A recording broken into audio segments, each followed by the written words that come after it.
যে ডাক্তার শামসুন্নাহার বেগম তারাগঞ্জ উপজেলায় উনি যখন ইউএসএনএফপিওর দায়িত্বে ছিলেন তখন একজন ড্রাইভারকে উনি জেল খাটিয়েছেন, বিভিন্ন অনিয়ম দুর্নীতি করেছেন যা পত্রিকায় এসেছিল।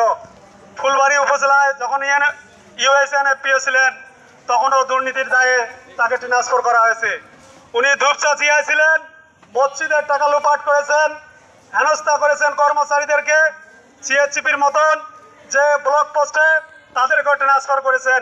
উনি অফিসে পিয়ন দিয়ে চালাইছেন, বিভিন্ন কর্মচারীর সাথে অসৌজন্যমূলক আচরণ করেছেন, মাসাহারা নিয়েছেন।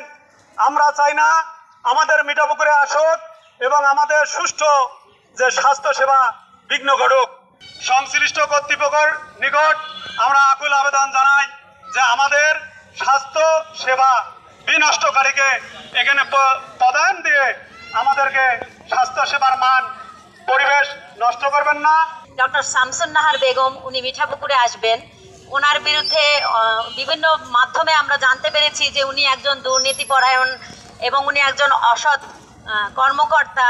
উনি ইতিপূর্বে যে কমপ্লেক্সগুলোতে ছিল সেখানে ওনাকে দুর্নীতির দায়ে বিভিন্ন কমপ্লেক্সে ট্রান্সফার করা হয়েছে।